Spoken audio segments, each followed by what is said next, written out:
Welcome to the second half of our Unit 7 Target 1B video notes here, guys. And so in the first half, what we talked about was the unit circle. We talked about what the unit circle is, where it came from, why we have the certain angle measures we do here, using from our special right triangles, and how we got these ordered pairs, the values, the coordinates of these ordered pairs here, based on the terminal, where the terminal side of these angles intersect, hit the circle there. All right.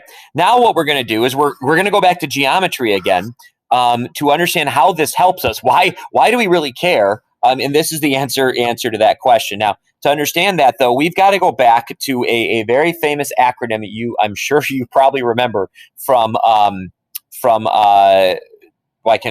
geometry, and that was SOHCAHTOA,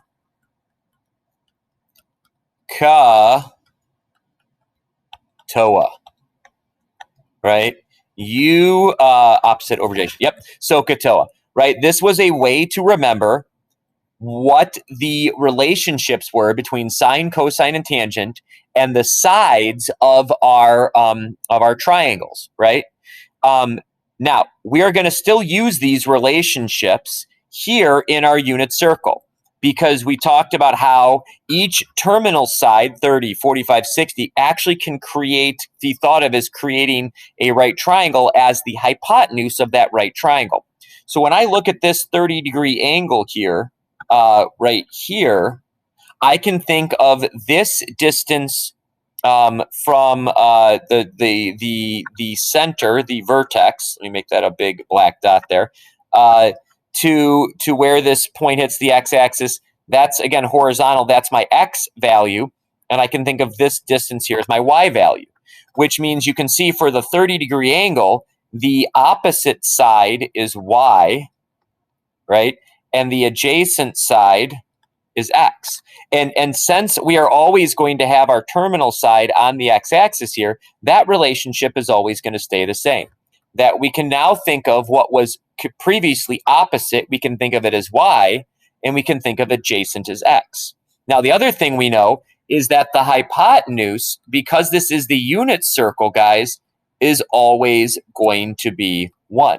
The hypotenuse is always going to be 1. So if we now take our understanding of what a right triangle is actually representing in our unit circle, not opposite, adjacent, and hypotenuse, but y, x, and 1, we can rewrite these trig functions, which are written for right triangles. We can rewrite them to reflect what we know in the unit circle. So instead of SOHCAHTOA, I'll be honest, this is not going to be as catchy of an acronym. We can say that the sine of an angle is equal to the opposite, which is now y, over the hypotenuse, which is now 1. So psi 1, right? And we can say that the cosine of an angle, which was the adjacent, which we said was now x, over 1 is, so we have sy1, cyx, and then tangent, we can see instead of opposite over adjacent is now y over x. So TIX. We don't have enough vowels in there to actually turn that into anything, so I've got no clever acronym for you. But these relationships here are now how we're going to define the trig functions, not in a right triangle, but in the unit circle. And of course, we know that anything divided by 1 is just itself. So what we really see here is that the sine of an angle measure, and I'll just use the variable theta there, is equal to y, and the cosine of an angle measure is equal to x. All right? The tangent is still equal to y over x, but if sine is y and cosine is x, what we actually know, guys, is that tangent is equal to whatever sine is over whatever cosine is. So based on these relationships, we now have a new set of I don't want to say formulas, but almost like formulas that we can use, that if we know the angle measure, so if we know what theta is here, and sorry guys, if I started using this variable and you don't know what this is, theta, I'll just do it over here. This is called theta. It is a Greek letter for essentially the letter T, and it is very commonly used as a variable for an angle. So this is a common That's not how you spell common. Commonly used variable for an angle measure, right? For the measurement of an angle, whether it's radians, whether it's degrees, we can use theta there. All right, and so so that's what we've got over here, right? Sine is actually equal to y, cosine is actually equal to x, and tangent is equal to x over y. Or no, I got that backwards. Sorry. Try that again. Y over x, or sine over cosine, as we have written there. So what now we can do, guys, is we can now use the unit circle to know the values of sine, cosine, and tangent by just looking at the unit circle. We don't have to write an equation. We don't have to do any work. We just need to find the angle measure, find the right coordinate, find x, y, or do a fraction with x and y, and we have what that equals. So the question is, if our angle measure here is 5 pi over 6, what is that equal to? And this was a question, guys, you answered in geometry using SOHCAHTOA, but we don't need to use SOHCAHTOA. We know that cosine, all right, cosine we set up here is equal to x. So we know what we're looking for is we are looking for the x coordinate at 5 pi over 6. That's essentially what we're looking for. So I come over here to the unit circle. I'm going to find 5 pi over 6. I'm going to find my x coordinate. And what we are going to know is no longer that this is a question, but we are going to know that the cosine of 5 pi over 6 is equal to negative square root of 3 over 2. Right? And that is the exact specific value of what we get if I perform cosine, that operation, on that angle measure. Let's take a look at this one. Sine of negative pi over 6. Now remember, negative, we have to go the opposite way.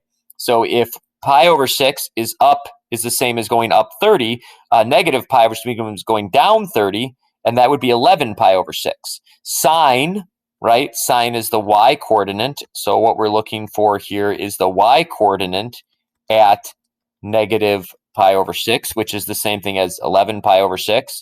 So you can see here, I am now saying that this is negative 1/2 is the answer. All right, tangent gets a little trickier. Let's pick tangent in terms of we'll go negative here, right?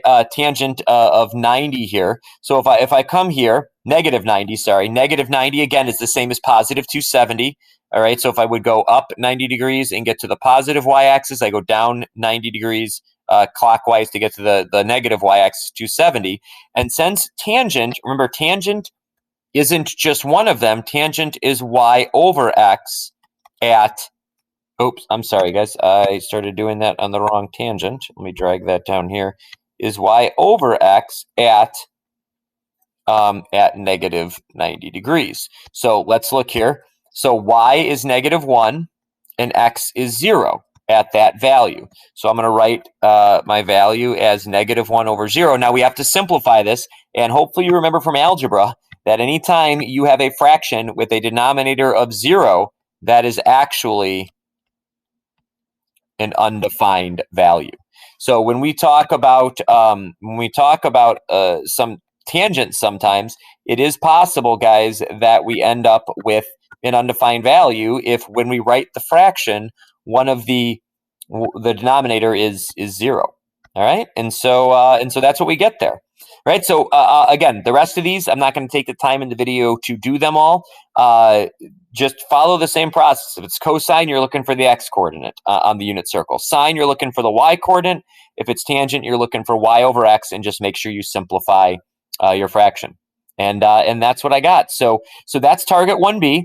Not too difficult. There's really, guys, once you kind of get the hang of this, these problems should go really, really fast, because you're going to be able to use the unit circle to do the homework on the test. We'll talk about a little bit later. It makes your life pretty easy here.